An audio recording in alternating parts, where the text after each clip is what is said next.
Good evening, family. We are grateful to God for the day that He's made, and we've made a decision that we have rejoiced and we are glad in the day that He considered us when He made this day. Thank you all for tuning in again.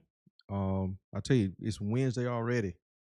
Seems like this the days and the weeks and the months are just going by so quickly. But we're glad and we're excited about what God has for us tonight. We're going to again make good use of our time, considering we mentioned, of course, how you know short time is, not just seems to be. So, with that being said, we're also going to consider the time that we have tonight. That we're going to make good use of our time. So, we're glad you're here with us. And if you haven't already done so, as always, make sure that you're sharing this session with someone tonight. We're going to be concluding the all things new series tonight. Just have a few things that we want to cover to kind of wrap things up.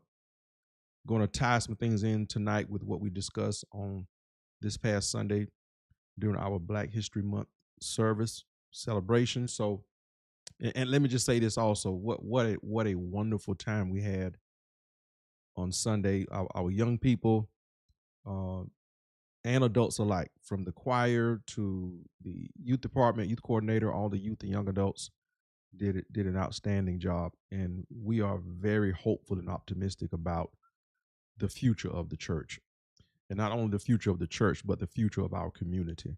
So we're just so grateful to God, and we're thankful that all is not lost and everything is not bad. Here's why I say that. Just a side note, side street, real quick. Don't let what you see on social media fool you and deceive you into thinking that's the majority, or that's the way the things are overall looking for us and about us. So don't be deceived by that. Don't be fooled uh, one moment by that. So we're God is doing a new thing. We have some young people who are upstanding and believing in God, trusting in God. Young men and women of integrity and standard and resilience. So we're just grateful to God for what He's doing, and it's just that a lot of those things aren't highlighted all the time. So, and if the truth be told, a lot of those things, positive things, when it comes to our young people, are not emphasized. They're not highlighted. They're not, they don't get a whole lot of likes and comments and shares, those type things, because the society has this way of gravitating to negative things. But we understand that God is doing a new thing, still doing new things in our lives, in our churches, in our communities, in our homes, in our relationships. So we're grateful for that. So, with that being said, I think that's a good segue into what we're going to be talking about tonight. In light of those things that God has done for us, in light of those things that God has given us, it is up to you and I, as a community of believers, to make sure that we are good stewards over that which God has given us. God has done some wonderful things, not just recently, but God has done some wonderful things in our lives as a whole. And oftentimes, if the truth be told, it's not that God hasn't done anything or has failed to consider us when doing certain things.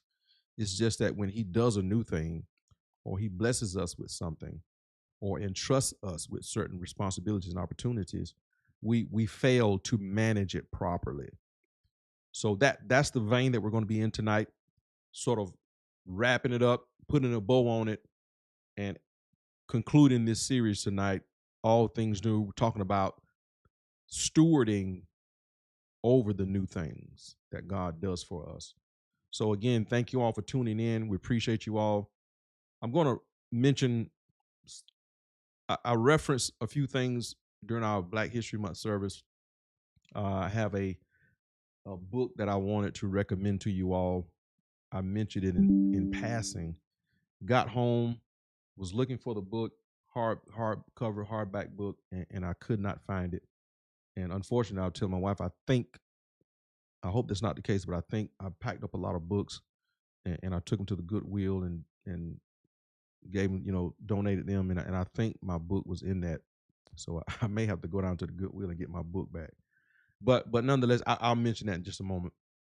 And I wanted to put that up on the screen, but I don't think I can. But I'll just mention the title, so you can get the digital version, paperback, hardback, whatever your preference is. So, all right, I think we're just about ready to get started. I'm just checking the number. Yes, we are ready to go. We are ready to go. Great to have you all on with us. Thank you for lending us your time and your attention. And as always, please, we encourage you, we invite you to engage, comment, interact, respond, send up those emojis. It helps out again with the algorithm. It helps us get this word out as efficient as we can. So thank you for considering that and considering others as you do so. I'm going to put the title up on the screen, and as I do so, would you also follow suit if you can, if you're somewhere you can do this? Put this in the comment section of this live stream also. So let's go right to what we're going to be discussing tonight. The title of this discussion tonight is Stewarding the New Thing. Stewarding the New Thing. I don't think I have to go into too much detail as to laying a foundation as it relates to this title. It's just as simple as when you give something to someone, you really can appreciate someone who's going to not only enjoy what you've given them, but take good care of it. Have thoughtful consideration of not only who gave it to them, but what was given to them. So let's just take something very, very simple and practical. God gave us life. He is the giver of life. He is the sustainer of life. So just think about this day that God has given us. Every day is full of new mercies. So now, as you consider not only who gave us these opportunities, but the significance and importance of these opportunities that God has given us, you would think that we would manage our time, steward over our lives and the opportunities that God has given us with careful consideration. Why? Because we understand the value of it, the importance of it, right? So it's just like when you oftentimes give something to someone, you have thoughtfully considered them in most cases, and you consider them in a way, hey, this would be a good opportunity, or this would be a good gift to give this individual or this person. So as you consider them in your giving and they receive it, hopefully with gladness and thanksgiving and gratefulness, they would handle it accordingly. The new thing that you gave them, the new opportunity that you extended to them, you would think that they would consider it, appreciate it, and treat it as something that is to be cherished and something that is of value. So here's what we're sort of talking about tonight. All those things that we talked about in Scripture.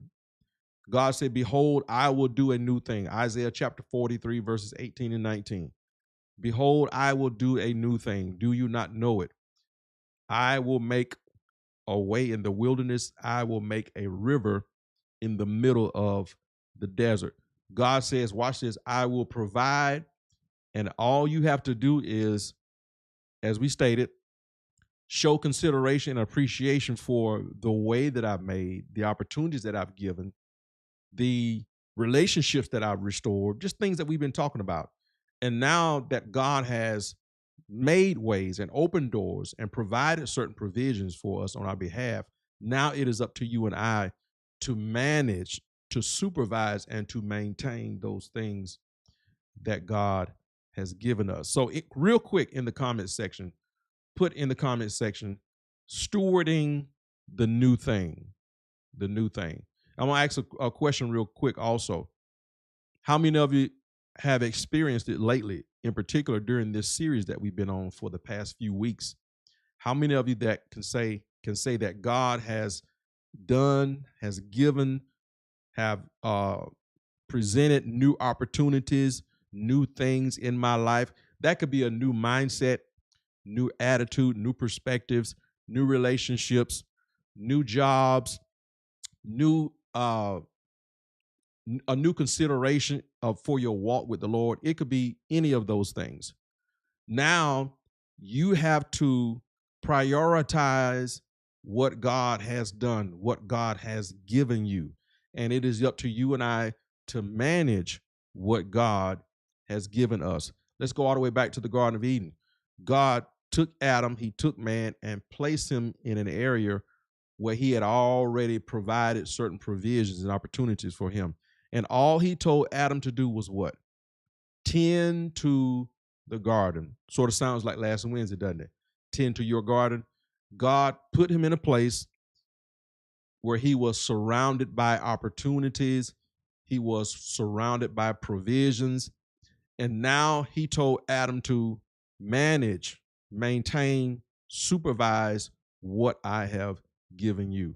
Listen, from the 21-day consecration to all of those things that God has spoken to our lives and all those things that he's done in our hearts, revealed to us by his spirit, we need to make sure that we are to consider those things to be valuable that God has done.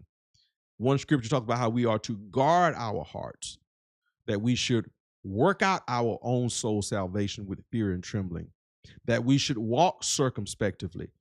These are stewarding type scriptures that we are to take careful consideration, that we should hold in high esteem, not only God, but the things that God has provided and the opportunities that he has afforded to us. We are to steward the new thing that God has done. I was telling somebody after church, I think it was last Sunday, maybe this past Sunday, and we were discussing some of the things that we experienced during the 21-day consecration. And as I was talking to the sister, I said, yes, there are some things that I'm carrying over into my everyday practical life, some things that I'm going to maintain in my everyday life. In other words, that is a type or a way of me saying, I'm going to manage. I'm going to steward over that which God has done in our physical bodies, okay? Again, in our spiritual awareness and the heightened awareness that we have developed spiritually during these 21 days that we experienced at the first of the year. And we want to maintain what God has done. We should not have gone back to where we were and how we did things and the way we talked and the way we acted and the way we perceived things. But the thing that God has done that is new in our lives, we should want to maintain that level of intensity, that level of awareness. God, I don't want to lose this. Remember what we said, I think it was a couple of weeks ago, maybe when we talked about Don't Look Back was the title of that Bible study session. And I think it may have been, we also mentioned it on Sunday. But remember how we said that the angel of the Lord told Lot and his wife and the rest of his family, once you get a certain distance away from Sodom and Gomorrah, you head to the hills, you head to the valley, you get as far away from what's going on, what's taking place as you can. Why? He said, because once you have separated yourself and you have created enough space between where you were and where you are now, maintain it by, in this instance, he said, by not looking back. Not just with your eyes, that was not the case, but as Lot's wife we talked about, she looked back with her heart, not just her eyes. So in essence, what did she not do? She did not manage, she did not steward over what God had done for her and her husband, Lot, and the rest of the family. Why? Because God put them in a position to where they were safe. He put them in a position to where they had an opportunity to, again, create space from destruction and death. And instead of taking advantage of what God created and what God had done for them in that moment, Lot was a poor steward over her heart. She was a poor steward over her mind. She began to long, if you will, because she didn't just look back with her eyes. She began to long for whatever it was that she left behind. Okay? There was some type of we're just paraphrasing, some type of regret, some type of, again, longing, some type of desire that caused her to look back. God put her where she needed to be through the provisions and direction of the angel of the Lord. God placed her where she needed to be, but she did not manage her heart. And oftentimes, God can put you in a better position. He could put you on a better job, give you a better relationship, whatever the case may be. But if you don't steward over that thing which God has done for you and given you, you can find yourself digressing and going back to the same condition that you were in before, and even worse in some cases. So we're talking about God doing something new. How many of you believe that God has done something new? I really believe that. God has done something new. We talked about during our Black History service how God did some miraculous things for our people of color, people of African descent. And I will say this, the Black church, that's what is historically known as. So God has done some miraculous things for the Black church. And because we understand historically and spiritually what God has done for our people, we need to make sure that we are considerate, that we are thoughtful and appreciative and grateful for what God has done, where he's brought us from, and to make sure that we steward over the opportunities that we have now because of the way that God has made, the sacrifices that were made by our ancestors, the new thing that was wrought by their sacrifices and by God's grace. We need to make sure that we manage the fact that we can vote now. We need to manage that. We shouldn't be sitting at home. We should not be nonchalant about our right to vote and responsibility to vote. You see where I'm going? Those things that we did not have then, privileges and opportunities that we did not have then, but we have them now, we become too casual about them oftentimes, and we do not manage them. We do not supervise them and steward over them, and they fall through the cracks. And oftentimes we don't get serious about certain things until it has become too late. And then we start complaining and arguing and fussing and fighting about something that could have been avoided if we would have been better stewards over the opportunities that God has given to us. How many of you are tracking with me so far? My mind goes back to something that we mentioned on this past Sunday as well, in how, and I hope some of you look this up. We mentioned how, again, the sacrifices, the blood, sweat, and tears of our ancestors, the grace of God, of course, that afforded us certain opportunities that we have now. We mentioned how through the efforts and through the presence of the Black church, and how certain opportunities that were not given to us, certain accessibilities that we did not have, but because even though that certain door was closed, because of God's grace and because of the efforts and commitment of others, we made ways by the grace of God. Ways were made by the grace of God. One in particular, and I'll stick this in there while I'm on this thought. We talked about how, soldiers came back home, and from World War I, World War II, they came back home and they were denied certain opportunities, in particular to get home loans and to get business loans, educational loans, those type things, GI Bill, as we look at, use a more modern term. So, but what happened? By the grace of God and through the efforts and commitment by the Black church, I don't know how many of you looked it up, but you can find it in the book. I'm going to give you this title of this book, and I wish I had it. I'll find it.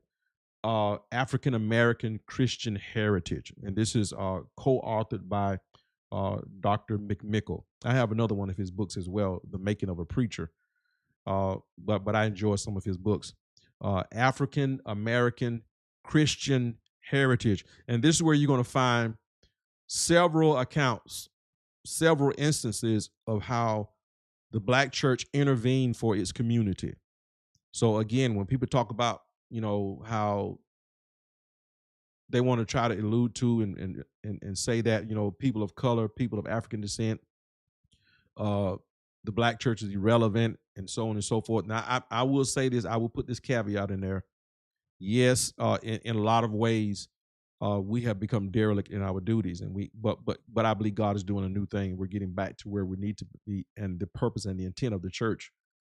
Um, but nonetheless, we cannot discredit that where we are today and the strides that we have made up until this point are by and large responsible uh, are responsible for the black church is responsible for those strides and those progressions. So if you haven't looked that up, look that up. First of all, look up this book, African American Christian Heritage. It is an encyclopedia of certain accounts and efforts by the black church as it relates to our history in America. So that is something that I think will be worth your time. And here's, I think I mentioned this to you all. I mentioned about the soldiers that came home that were denied loans and financial opportunities. Well, the black church, as a matter of fact, the Black Baptist Convention, they stepped in and created the Citizens. What's the name of it? You probably have to look it up and check me on this. I think it was Citizens Savings and Trust Bank. Citizens Savings and Trust. If y'all can type it in and Google it. Y'all check me, fact check me on that. The National Baptist Convention stepped in, a major part of making that happen, of course. And I think the name of that bank, if y'all find it, put it in the comments section. It was the Citizens Savings and Trust Bank, something along those lines. But y'all fact check me.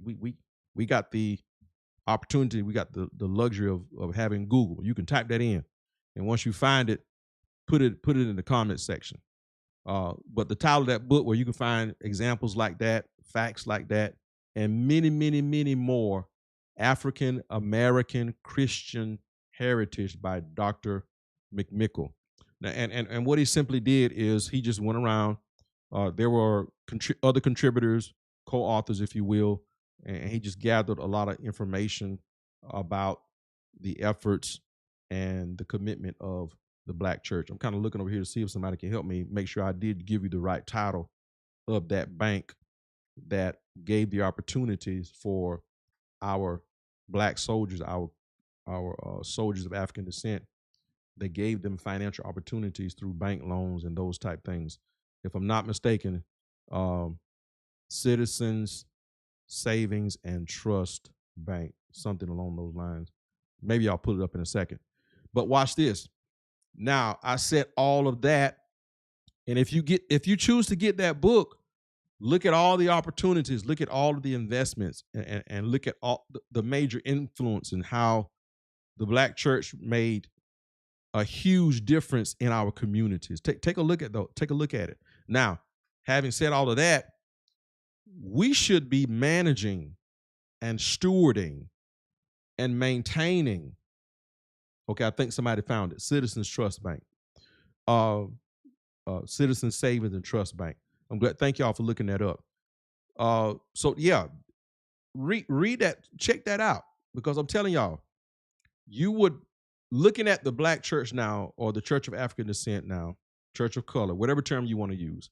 I don't like to get caught up in terms because oftentimes people are more concerned, and I kind of keep this to myself, but my thought on that, people are more concerned about the title more so than what we're doing. You know, I'm not worried about so much of the title because if we're not doing anything, the title doesn't matter. If we have lost sight of our true existence and responsibility of that comes with being a church of color, then the title is irrelevant. You know, I see people spend so much time worried about what to call it. Black church. Some people have an issue with the black church and so on and so forth. But you can spend 2-3 hours, 2-3 weeks on what to call it. I'm not so much worried about what you call it. What are we doing? And I'm a firm believer in this because this is how I teach my ministers when it comes to preaching. If you focus on what you're supposed to be doing, the title will come later. Because oftentimes I don't have a title for my messages. I just have content, and I have context, and I have outlines, and I have notes, and the title doesn't come until sometime Friday and Saturday, because the title is irrelevant. Because oftentimes, if you're not careful, I'm taking a side street. Because if you're not careful, you'll spend more time trying to find a catchy title, and the title is catchy, but you don't have no content and no context. There's no substance to what you're saying and what you're preaching and teaching. So same applies when I talk about the Black church, the people of African descent, whatever term that you want to use. I'm looking more so at as what are we doing? What impact are we making? What type of influences are we having on our people and our communities? Those type things. So again, if you get the opportunity to, and I encourage you to get that book. I bought that book in like 2020, maybe 2019. And you would be amazed at the function and the influence of the church back then versus what the church looks like now. And I mean churches of color. I mean churches of African descent, the Black church. I'm talking about you would see a major difference in what the church was to the community then and what the church is to our communities now. I'm going to make a post tomorrow, and it came from this thought. It came from this thought, exactly what I'm talking about now. Y'all hear me good, and I want you to look for this post tomorrow. I'm probably going to post it around 8 a.m. tomorrow from my page. I don't do a whole lot of posting, but I was thinking about this lesson tonight, and I was thinking about the overall status of the Black church. I was thinking about the impact, the influence, the relevance of it. And then a thought came to my mind in how we have become derelict in our duties as the Black church or the Church of African descent. Because what was meant to be something that was lended to us, we have now treated it like it belongs to us. And now I'm speaking about ministry, callings, gifts, graces that God has given us as leaders in the church, ministries that have been given to the church for the betterment of our communities, not to enhance or promote us or to uplift us. It's not about our brand, our image, those type things. This is why, and I'll give you a little bit of heads up on what I'm going to be posting about tomorrow because it's kind of lengthy. This is where you're going to see a lot of people that are in ministry, they have issues with people not coming to support them. I see people post stuff about, don't worry about people not coming to support you and family not supporting you and friends not supporting you. Watch this. In ministry. Now, let me know if y'all getting this because I'm going to have detail tomorrow morning. I'm talking about in ministry. Something that is not mine. This is not a business this is not about entrepreneurship. This is not about solo entrepreneurship. But this is about ministry, something that God has assigned and called us to do for Him, for His kingdom. We are to steward over that which God has lended to us as a church. And a lot of the influences that we should still be maintaining in our communities have gone lacking simply because it has turned into endeavors that are about us. We get upset because this one didn't come, because we didn't have a good turnout, because the numbers were not there. It's all about metrics oftentimes. And we'll say it's all about God. We're here to glorify God, but then have slick things to say the next day or the next week about why people didn't show up. Wait a minute now. This is not my business. This is not an entrepreneurship endeavor that I'm taking on, me and my wife. No, this is ministry. And the fact that God called us to do this for him, it is not up to us to be concerned about who doesn't or who does show up. It's not about family members not supporting you in ministry. It's not about friends and family not supporting you or supporting you in ministry. Either it's ministry that's about God or it's not. And I just go ahead. I'll just be very, very open and very transparent, because this is something that really concerns me. You will not. In this conversation I've had with my wife, I'm just going to be transparent for a moment. And if you know me, you've heard me say this to you as well personally. If you notice in our ministry, you will not see flyers and photos of my wife and I. You will not see it unless it is appropriate. A pastor appreciation, those type things, guests coming in, those type things. But to us, it is very misleading to say that this is about God and his people. This is a calling. This is an assignment. And then all of a sudden, we see flyers come into churches, pictures of you, pictures of us, pictures of Lisa, pictures of Craig, all of. To me, y'all see I'm putting emphasis on that. To me, that is very misleading. I don't want to give off in any type of way. I don't want to mislead anybody in any type of way to make them think that this is about us. Absolutely not. And this is why you will not see us get all worked up about how many showed up, who didn't show up. God called us to hold a service, and then a whole lot of people didn't show up, and then we start throwing off about people don't come together. There's no unity in the church. No, you're just upset because something that you put together, somebody didn't support you. That was supposed to be something that God assigned you to do. Just do what God told you to do and let the chips fall where they may. I told y'all, my wife and I, we do not stress out about ministry. We're concerned about people. We're concerned about the assignment that God has called us to, but we do not stress about people. One of our bishops told us years ago, look at the church. When you look at the back, you should see a revolving door. People are going to come, people are going to go, people are not going to show up, people are going to show up sometime. People are fickle at times. You cannot be overly concerned about those type things. This is a calling. This is an assignment. This is not about us. But you'll see that tomorrow. Well, Pastor, what are you saying? I'm bringing this up because we don't manage certain things that God has given us very well. We get in our feelings. We don't manage it well. It becomes about us. We're not managing it well. We're not stewarding it well. God says, this is my stuff. This is my church. This is my ministry. These are my people. Why are you getting in your feelings about something that I lent to you? Are y'all tracking?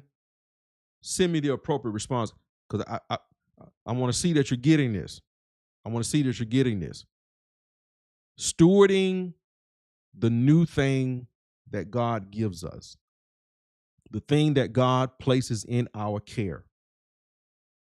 And when we talk about and when we mention the church of African descent, when we mention the Black church historically, God utilized the Black church historically. And there were some that saw that there were opportunities to make it and to come up. And they started deviating from the assignment that God had called us to as ministers and leaders in the church. It became more about it being a lucrative business. It became more about ministering, preaching, and pastoring. It became more about a career opportunity, more so than the opportunity to minister to people. And it led to things getting further and further out of control. And the more this attitude began to rise up and creep further into the Black church, you begin to see, watch, the scriptures being taken out of context in order for self-gain, those type things, misleading people, misrepresenting God and his standard and his kingdom, all for the sake of, watch this, building our ministries. Building, I think it's what? Genesis chapter 11, check me on this. Building towers unto ourselves. I'm telling y'all. I'm telling you. And I'm not sitting here like I have all the answers, but there are some things I do know. I'm not saying I have the answer to the world's problem, that I have cornered the market, that I have reinvented the wheel. Absolutely not. But there should be some things now, y'all, that we already have a grip on. And one thing that we should have a firm grip on is this: what God has called us to do in ministry does not belong to us. We are to steward over the new thing that God has given us. Watch this. So I've been noticing how God has been gracing us and favoring us with souls coming and visiting and wanting to learn and wanting to engage in the church. And I tell you this all the time. And thank God for those that are going to be connecting with the church on this Sunday again. And I say this all the time. It is a humbling experience to know that God entrusts us to be under shepherds for these precious people. For not for 1 second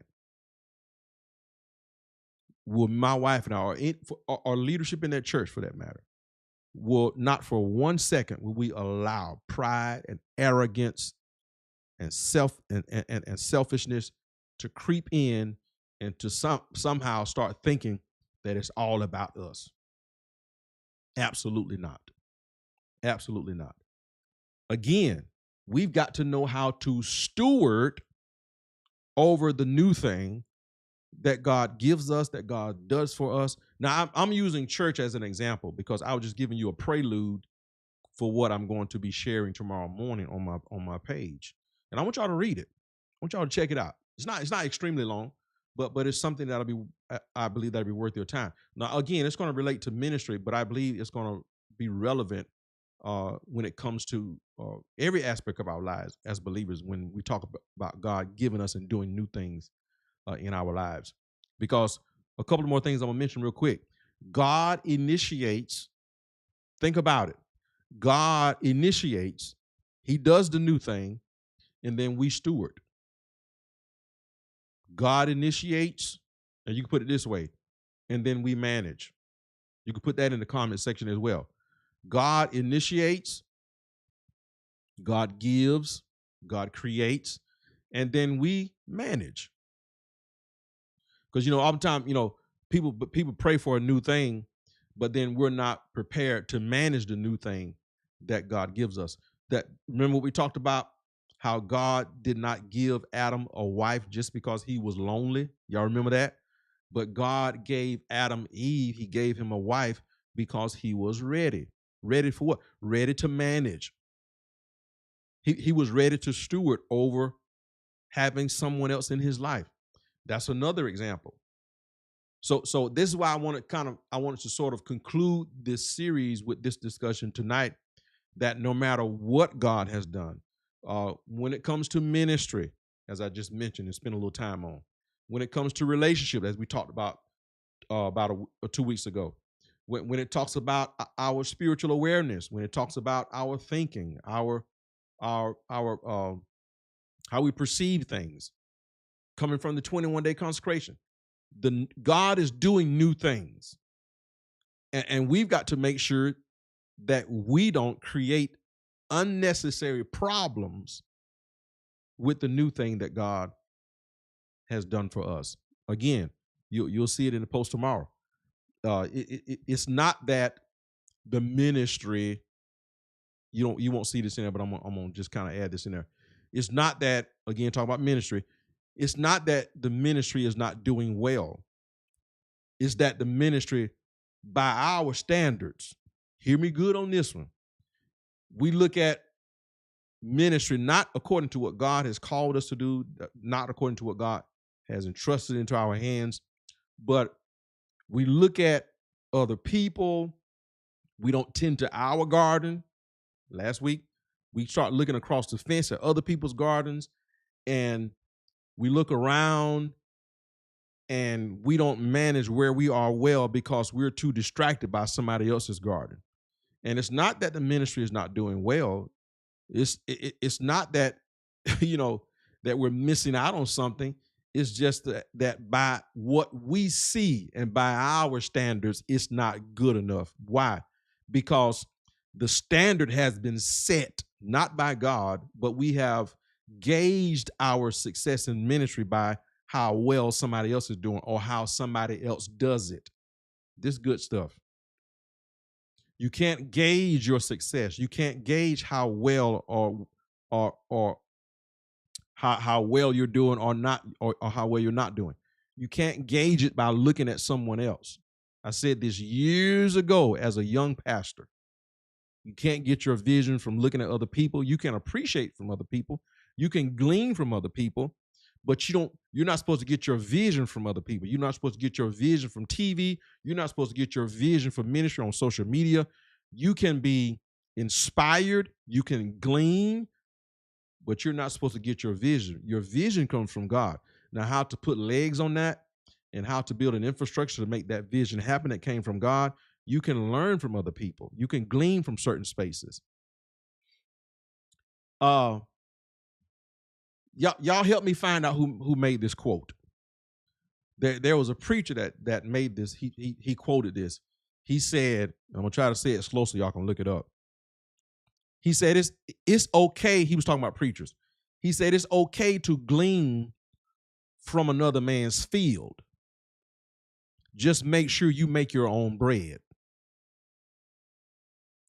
I'm gonna say that again. I'm pausing because I want y'all to look that up and put it in the comment section. Whoever that was, I can't remember who it was. It slips my mind who made that quote. It was a famous preacher, a preacher of color. It's okay to glean from another man's field. Just make sure you make your own bread. Okay. In other words, you can glean from the field, but don't steal the man's recipe to make bread. And you still should have a vision of your own that came from God. Now you can glean from somebody else's field.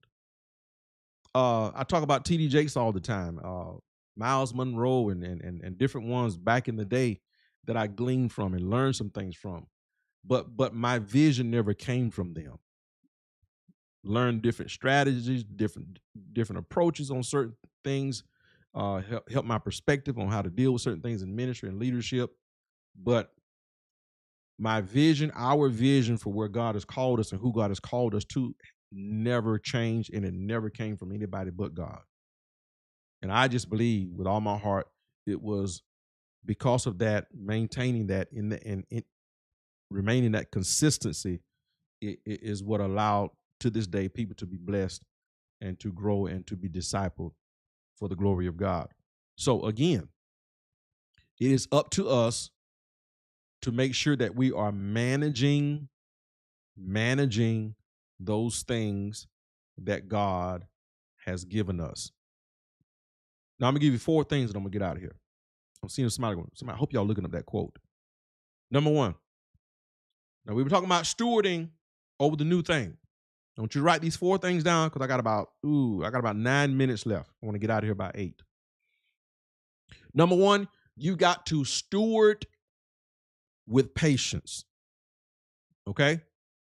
You've got to steward with patience.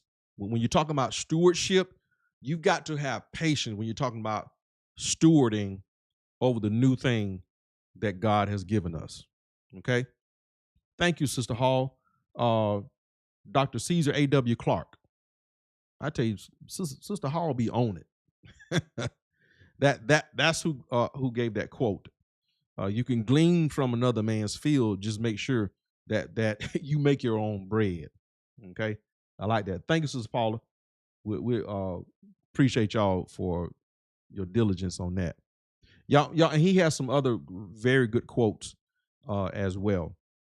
So, number one, again, we've got how do we, when we talk about stewarding and managing the new thing that God gives us, you got to steward with patience. Finances, health, relationships, ministry, spiritual walk, you name it. All those things that we discussed and we referenced during these last few weeks. Have patience. Have patience. You don't want to frustrate yourself by trying to move and operate and navigate through certain things in life at someone else's pace. Okay, you got to set up, watch this, you got to set a reasonable pace for yourself. Let me know if y'all getting this now. Let me see hand clap, hand raise. Pastor, I got it. I got number one. I've got to steward with patience. That's number one. Number two, I've got to steward with obedience. Now, these may seem obvious, and apparent, but you will be surprised at how impatient people get oftentimes when it comes to wanting to see certain results. And not just to see certain results, but to see it happen and done within a certain time span. They have their own time span. They have this own time line that they're on, that and God is on a different timeline, of course, than they are. So you got to operate with patience, and you got to operate with obedience when it comes to managing what God is giving you. Y'all, I want y'all to solidify this in your mind. Do what's best for your house. Be obedient. Be patient with what God has graced you with. The resources, the opportunities, the privileges, the chances, whatever God has given you. And listen, I'm saying this because God does not give us all the same thing. And because God does not give us all the same thing, and he does not use the same methods with us all, we've got to have patience, and we've got to be obedient with what God has said and done for us and about us. So that steward with patience, you got to steward with obedience, and you got to steward with faith. Because my brothers and my sisters, when you talk about patience and obedience and maintaining and being consistent, you've got to have faith to make that happen. You've got to have faith to make that happen. For the just, we shall live by faith. For without faith, it is impossible to please God. Faith is the substance of things hoped for and the evidence of things not seen. Faith is where it all happens. And listen, again, I taught this for years. Faith is not you and I stepping out on nothing. It is stepping out on what God has already said. And I know people mean well when they say that, step out on faith. In essence, they're trying to, people get this idea that you're stepping out on nothing. No, you're not actually stepping out on nothing. You're stepping out on what God has already said, okay? In comparison to what others may see or to what other people may acknowledge, yeah, it may seem and look like nothing, but we're stepping out on something. If God hasn't said it, if God has not promised it, then no, I'm not moving. But because God said it, I believe it. Because God has ordained it and decreed it, then I shall follow. Remember what the children of Israel said. Watch this, y'all. Thank you, Holy Spirit. The children of Israel said, Lord, if you don't go with us, then we won't go. But we fail a lot of times. God has not gone with us. God has not authorized us. God has not given us permission, and we'll go anyway. Pull up that scripture real quick, y'all. Pull it up real quick. Where they said, Lord, if you don't go with us, then we won't go. You know what they were saying? We are not going to step out on nothing. We're not going to step out on nothing. We're going to step out on something. As God leads, we step out. As God has said, as God has promised, then we step out. Let's not treat stepping out on faith like it's stepping out on nothing. No, We're not stepping out on nothing. We're stepping out on something. Trying to see if I'm checking to see if anybody's going to put that up. Lord, if your spirit doesn't go with us, then we won't go. We make the error, we make the mistake of going anyway. We said, God, I'm going with or without you. And I see that a lot of times. And people go through unnecessary heartache and disappointment because they embarked on something. They took on something that God had not authorized them to take on, that God had not gone before them concerning that. But we've got to have this attitude. God, if you don't go, then I'm not going to go. If you don't move, then I'm not moving. If you don't tell me, then I'm not going to take on this, whatever it is. Thank you. Exodus chapter 33. Thank you, Sister Lawson. Exodus chapter 33, verse 15. Lord, if you don't go, then I'm not going. So we're not stepping out on nothing. So and here you've got to know what God has told you. You've got to know what God has said to you. And here's another thing. What God has told you, he may not have told me. What he said to one family, he may not have said to the other family. That's where praying, fasting, consecrating, all those type things, we get clarity, we get insight, we get in communication, we get connected with God so we can hear what God is saying to us in our season, and then we move accordingly. Last thing, we steward with, remember we said patience, obedience, faith. Last thing, we steward with gratitude. That goes back to what we said earlier. It should mean something to us. What God has done, how he's done it, where he's taken us and where he's brought us from, all of that collectively should matter to us. And we should do it from and with a heart of gratitude. Even in wilderness seasons. Watch this now. Gratitude keeps us aligned, keeps us in stride, keeps us in cadence with God's perspective, how he sees things. Gratitude keeps you focused. God, this is all you. Remember I told you about ministry and the post I'm going to put up tomorrow morning? God, I'm so grateful. This is all about you. This is you enabling us and allowing us and favoring us, affording us this opportunity to make this happen. And all this is done because of you. Y'all see how it is from a heart of not pridefulness, not arrogance, which is what you see a lot of times. Again, because we see too much of us and not enough of God. But it's from a heart of gratitude. When you have a heart of gratitude, you want people to see more of God and less of you. Even in your wilderness season, gratitude keeps you focused on God. Are y'all getting this? And for my last point, stay grateful, stay appreciative, keep things in perspective. God, this is the Lord's doing, the scripture said, and it is marvelous in our sight. When you have that mindset, you keep things in perspective. All right, so I'm gonna stop right there. I appreciate you all for engaging, for listening, for interacting. We appreciate you all for helping us teach tonight, post the comments, and helping us with getting some facts pulled up.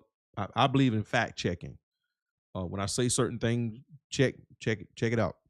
Fact check, because we're living in a day and time where you can't just take what people say and run with it. That's why I tell y'all all the time, go back and check behind me. And hey, and there's the scripture that refers to that too. Won't have time to pull that up. But a couple things I want to remind you of. If you want to learn more about our history as people of African descent, if you want to learn more about, I use a historical term, the Black church. If you want to learn more about the influence, the significance, the relevance of the Black church and how it influenced and helped us in certain areas as it pertains to the civil rights movement, those type things getting us to where we are today. African American Christian heritage. Somebody put that in the comment section one more time. Author is Dr. McMickle. MC M, capital M, little c, capital Mickle. Dr. McMickle. African American Christian Heritage. Now I have another book I was going to mention, but I don't have time to because I made another reference of how Africa shaped the Christian mind by Thomas Oden. I want to touch on that a little bit later. That's another book I bought back in 2020. But in the spirit of Black History Month, I think that's a very good book for you to have. Like I said, it's just like an encyclopedia.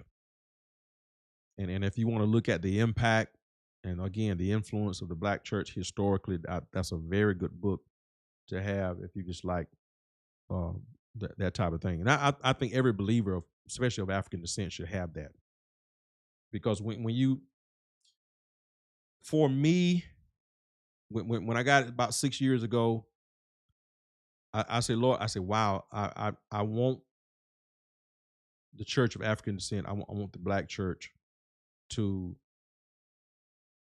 really focus on and know our purpose. We understand, discipling people, absolutely, at the extended church, as we go out to our different destination, winning souls, those type things, but also influencing, aiding, and assisting the community in ways where we see that there is a discrepancy or there's a deficit. So it really, for me, it broadened my definition of what ministry looks like for a Church of African Descent, for the historical Black church. So again, y'all take a look at that, and it'll really bless you. All right. So how many of you enjoyed this time tonight? Did y'all enjoy this time tonight? Give me the appropriate response. If you didn't enjoy it, we'll try to do better next time. But I pray that you have enjoyed yourself tonight. I pray that tonight was informative, that it was encouraging, that it was enlightening, that it was motivating. Whatever it was, whatever it did for you, let me know. Say, hey, Pastor, this was a blessing to me tonight. Pastor, I have really enjoyed this series, All Things New. This is something that I'll never forget. I've got notes, I've got nuggets, I've gotten insight, I've gotten scriptures, I've got those type things all throughout this series. And we are better because of the series that we just came out of, All Things New. I'm looking at the responses over there to my left. Grateful to God that you were blessed. We'll never be the same, I'm telling you. We'll never be the same after this series, All Things New. We're going to be moving into another series that I'll inform you about on this coming Sunday. But I'm just excited about what God has done, what we've learned, and who we've become, and who we are becoming. And as we continue to move forward, we are grateful to God for all the wonderful things that he has done in our lives. Let me make mention real quick before you get out of here. This coming weekend, Friday and Saturday, February the 27th and the 28th, our state women's conference is this weekend, starting Friday night at 7 p.m., and it's going to resume on Saturday morning, time to be announced on that. But both of those days, there will be transportation available. The bus will be leaving from the church. If you signed up to take advantage of the bus will be leaving from the church promptly at 5:45 p.m. We want to get you there in time to make sure that you get your registration resources and your packets and all those type things, your name tags. We want to make sure that you get there in an adequate amount of time. So meet us at the church at about 5:30 p.m., but we will be pulling off at 5:45 p.m., headed to the Tifton Campground on this coming Friday evening. Somebody help me out with that announcement. Spread the word, put it in the comment section. Women's conference this weekend, Friday and Saturday at the Tifton Campground, Church of God. Bus will be leaving this Friday at 5:45 p.m. We will be pulling off. So you need to get to the church at about 5:30 p.m. Let's get loaded up and let's get ready to go. And we're looking for a wonderful time in the Lord. I think um, registration has already been taken care of with most of the ladies that are going. Um, T-shirts are in the making; they're in the works. Um, Sister Jordan, I'm not sure if Sister Tracy Davis is on or if First Lady is listening in the other room. I'm not sure if there's still room on the bus. If they could give me the last count, I think the last count that I heard was about 22 or 23. And we're able to accommodate. Okay, First Lady said yes, so we're able to accommodate up to 30 people. So we're still good on that. So there's still room on the bus. And again, the bus will be leaving at 5:45 p.m. on this Friday to get us there an ample amount of time to make sure that you ladies pick up your registration supplies for the conference. Now, for those who will like to take advantage of the bus transportation for that Saturday morning, we'll let you know exactly what time we'll be pulling out on Saturday morning as well. I'm not sure if some of the ladies are going to be staying overnight. I'm not sure if if some will be driving their personal vehicles to stay overnight. Not sure about that. But again, Sister Tracy Davis, First Lady, hopefully will let you know exactly what time things will kick off Saturday morning. That way I will know exactly what time the bus will be pulling out on Saturday morning. But as it stands right now, and they may be listening and watching, they can tell you right now while we're live. But as it stands right now, we do have room on the bus. And we'll be leaving at 5:45 p.m. on this coming Friday. Saturday morning departure time to be announced. Okay, so govern yourselves according. Trying to see before I get out of here if I can get a departure time for Saturday morning while I have you all on here. But I think as it stands right now, we only have a Friday evening departure time of 5:45 p.m. All right. So we appreciate you all so very much for tuning in. We look forward to seeing you all on this coming Sunday at 11 a.m. for our morning worship service. Sunday school for adults will begin at 9:30 a.m. on this coming Sunday morning as well. We are also excited about the newest members of the Lighthouse connecting with us on this coming Sunday. So let's send the appropriate response on that. We're grateful to God. This is the Lord's doing, and it is, and it has been marvelous in our eyes. So again, thank you for joining us. Thank you for tuning in. I'm so grateful to God for this entire series, All Things New. We are better because of what God has shared with our heart. And as always, may God continue to strengthen your hands for the work that lies ahead for us all. Grace and peace, everybody. You have a wonderful rest of your evening, and we'll see you all on this coming Sunday.